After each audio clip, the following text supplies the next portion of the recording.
guys, welcome back to some more AFK Arena. Today we're back on the YouTube account and we are getting into the Temporal Rift. Now this I have been super slacking on, but we've made it to 150. That is right guys, floor 150. So I have kind of just waited out a little bit, and the big reason is because within the Fountain of Time, I've just been stockpiling these. We are on level 13 right now, meaning my highest badge level is 17.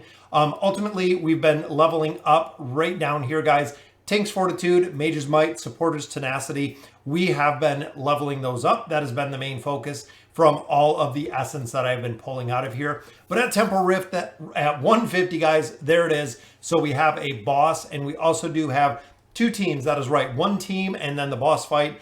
Essentially, it is going to be a little bit more difficult because the relics are starting to get built. So the first team, of course, anytime that we are going against Thorin, we do the Graveborn team. So as you can see, we have the Graveborn lineup right here. This is the team that we've been pushing. And after this point, we actually get into the third team. That is right, guys. It goes into 3 teams from here, which a lot of players are stuck at that third team. We're going to have to make a lot of progression in here because we only have a couple days left and this is done, guys. So we don't have any more resets. Again, I know we could have probably pushed this a lot more than we did, but ultimately, guys, we want to pick up the loot that is out here. Then we have the boss. So the boss on this one, I'm going to stick with this combination. I really feel like the damage mitigation that Merlin is going to bring, Grez would be a good one to put in here as well, but I really feel where we're built in the teams that we have, this should be able to make it without losing anybody. As we know, it has the Zolrath animation. Very cool to see. And boom, there comes the boss, guys, busting out of the realm of decimation. But I'm hoping we can do enough damage, and I think we can, and that's why, guys.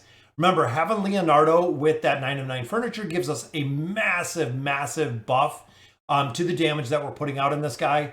And there we go. We finished it very easily. Didn't even really break a sweat on that one. But now we get into level 16 crystals. And they're adding a ton, guys. Even here with Mishka, adding 411 million when you start getting to these higher level crystals. And I believe they do go into legendary crystals as well, which I have not seen yet. But ultimately, we want to make sure that the teams are built out. We got a good reward there. Hit level 14, meaning we have temporal beacons that can be raised a little bit more, unlocked a couple more things there. So we're going to go through, and again, this is where we get into our third team. I'm a little fuzzy on our third team and exactly who we're going to do because we know how we kind of built out these teams. So the first team, again, is going to be the regular team that we had right here, focusing on running Merlin up front. We're going to have Arthur, of course, to buff Ainz and also buff Leonardo, giving us some crowd control. Albedo's kind of the protection here. Second team, we know we've been running with the Graveborn. So this has been the second team that we're using.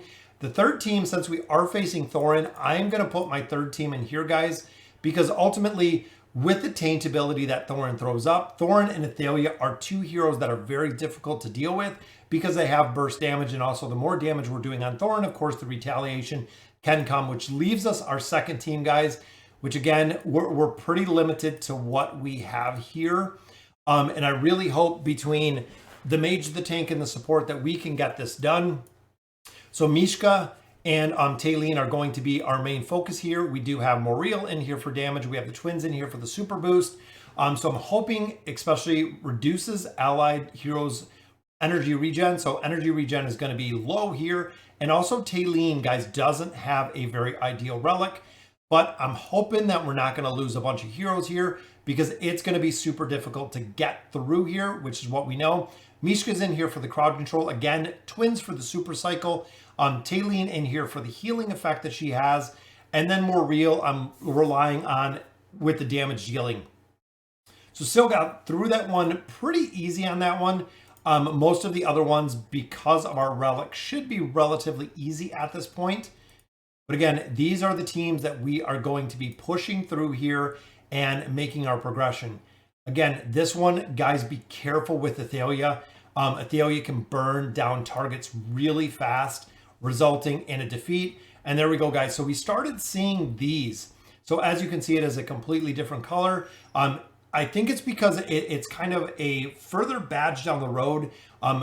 once we start getting to a certain point, when there are self-summoned entities on the battlefield, the attack rating is increased by an additional 11%. When there's no self-summoned entities on the battlefield, which of course this will be ideal, not only for the buffs that it gives, but the self-summoned entities is what Grez does. So Grez pulls up minions. So we're gonna go ahead, we're gonna throw that on there, allowing our Grez team comp to be a little bit stronger. Now, as we've seen before, 36 billion, 34 billion, always go the path of least resistance, guys. Kind of the opposite when it comes to the Dismal Maze or the Labyrinth, where you want to make sure you get as many fights in as you can.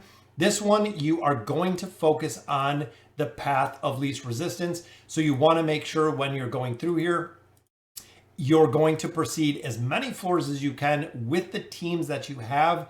And I'm really hoping on this one that we can pick up a relic right here or a badge for Talene, allowing us to continue this. And again, Talene doesn't die out from this one, which is very cool. So level 14 here. And remember, we cap out at 17. So we do have quite a bit to go ahead and improve here and continue level 14 to 14. And again, I'm hoping for something for Talene. There's one for Merlin. When they suffer crowd control, they granted 30% damage reduction. Pretty big buff within there. They also have Dark Shade. Starting to get a couple different ones of these. These I haven't seen. So that is pretty cool. A majority of these, again, I haven't seen. I haven't pushed this far. But over the next couple days, we have 5 days left, guys. That is right. We only have 5 days left. And then this is going to be gone.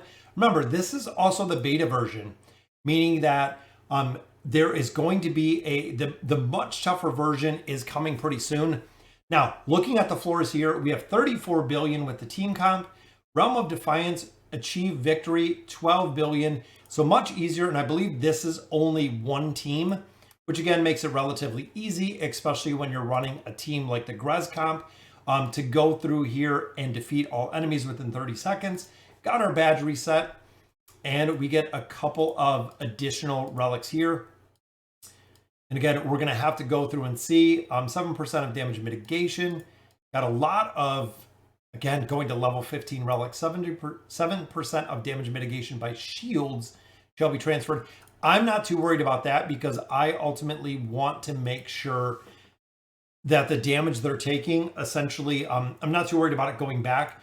Double Grievous Realm, so this is going to be a pretty tough one. And again, fighting those 3 team comps. Guys, when it comes to the 3rd team comp, and this is a question I get a lot, look at what your builds are. It's similar to, the Abyssal Expedition. It's similar to the Hunting Fields, is whatever relics you're building in whatever classes specifically you're building. For instance, with the rewards that we just got out of there, we can hop right back into the Temporal Beacon. We actually have a couple more here, but ultimately we're going to continue building these up. And I built it up kind of evenly, as you can see, 37, 37, 37. So ultimately we've been building these up, and the tanks are who I'm relying on. The damage I feel overall is pretty good in here, but the tanks to go through the Temporal Rift is exactly what we're looking for. So I'm going to go ahead, I'm going to push through a couple teams here and see exactly where we can get to. So let's go ahead and make a push. All right, guys, so here we are on 156.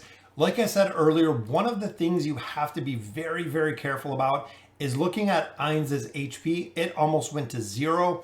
I actually had 2 teams that had a Thorin. So Thorin in here, again, very difficult to deal with.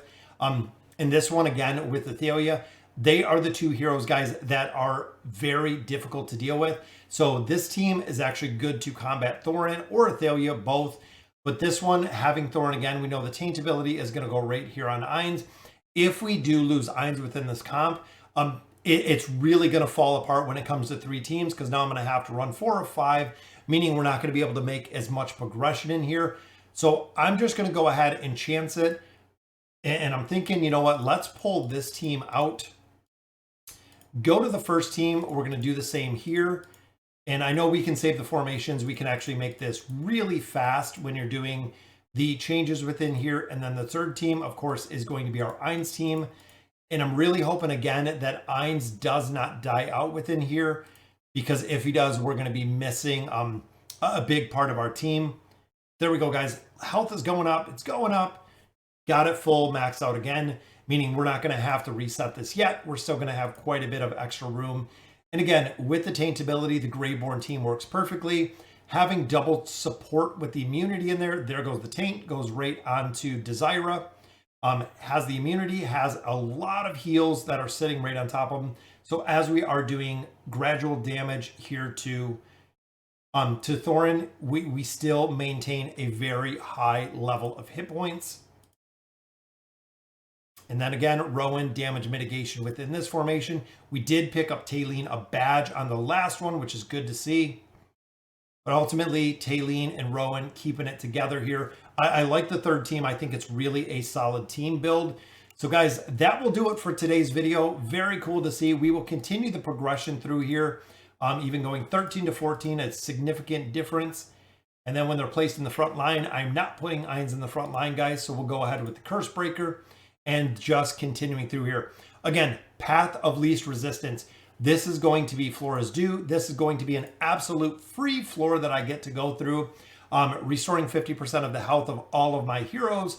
We do get a little bit of bonus there. But again, it is a free floor that we get to, bringing us to 158. So I'm hoping that I can make a really solid push through here in the next floors. We do still have a couple resets for this week. But ultimately, guys, make sure you're pushing this. Big reason is, of course, the loot. There is an incredible amount of loot to be had out of here. Even look at all the scrolls, guys. The common scrolls, even the Stargazer cards at 200, Stargazer cards at 300. Make sure you're doing a push in here. You want the tier stones. You want all of the loot that is coming out of the Temporal Rift, guys. We've already got 150 floors of loot, have 150 floors left, which is going to be very cool to see. So let me know in the comments what you guys think. Let me know what teams are using within the Temporal Rift. And as always, thank you guys for watching.